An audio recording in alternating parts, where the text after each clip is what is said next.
स्वागत है दोस्तों बोलती पुस्तक सीरीज में आप सभी श्रोताओं का। आज हमारी पुस्तक का नाम है भारतीय काव्यशास्त्र और उसके सिद्धांत। इसके लेखक हैं डॉक्टर वी रामकोटी। चलिए पुस्तक का रसापन लेते हैं।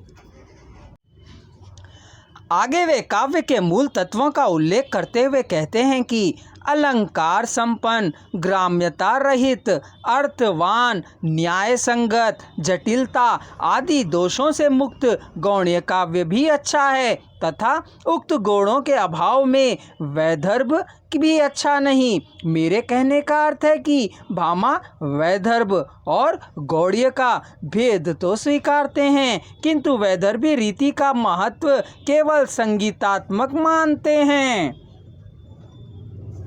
संस्कृत काव्य शास्त्र में रीत के मूल तत्वों का भेदक तत्वों के विषय में सभी के मत भिन्न भिन्न रहे हैं। ऐसा कहा जाता है कि दंडी और वामन से लेकर पंडित राज जगन्नाथ तक इन भेदक तत्वों का स्वरूप परिवर्तित होता रहा है और अंत तक जो भेदक तत्व सामने आए वे हैं गुण, समास, कवि स्वभाव तथा वर्णगुंफ। चलिए गुण पर चर्चा करते हैं। दंडी और वामन ने रीत भेदों का आधार गुण माना है। काव्य शास्त्र के इन प्रारंभिक आचार्यों के समय तक अलंकार और रीत दो ही काव्य के सौंदर्य तत्व थे। ऐसा कहा जाता है कि ध्वनि, वक्रोक्ति और औचित्य इन सिद्धांतों का आविर्भाव काफी समय बाद हुआ। अतः हम आचार्यों ने उस समय तक आविष्कृत सभी सौंदर्य तत्वों का समावेश अलंकार और रीत में करने का प्रयास किया। शायद यही कारण है कि गुण से उनका तात्पर्य वर्णों को कोमलता और परुषता तक ही सीमित नहीं बल्कि संपूर्ण शब्द सौंदर्य और अर्थ सौंदर्य से रहा है।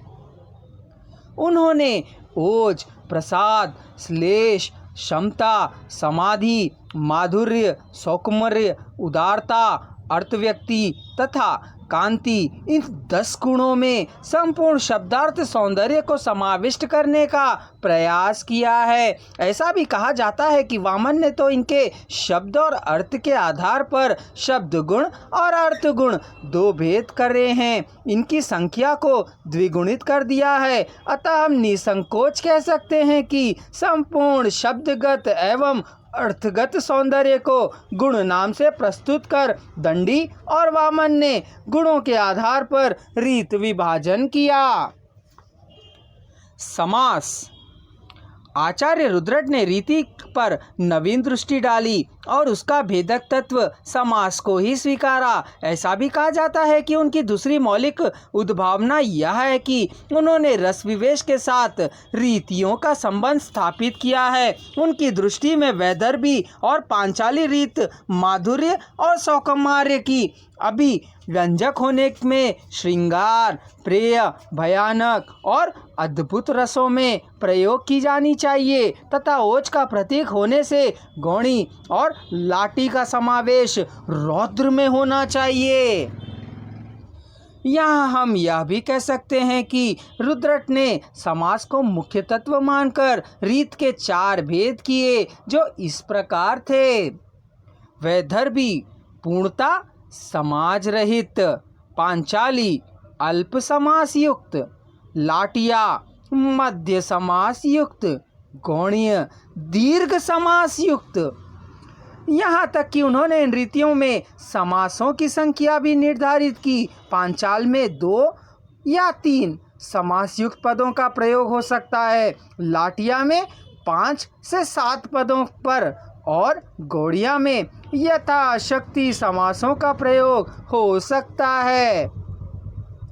रुद्रट ने रीत के भेदक तत्व माना है और साथ ही साथ समास और उसके आंतरिक तत्व माधुर्य, प्रसाद और ओज गुण को स्वीकारा। यह रीति रस की अभिव्यक्ति का साधन है जो गुणों के आश्रित रहती है। शायद इसीलिए ही रीति का परम तत्व रस ही पाया गया।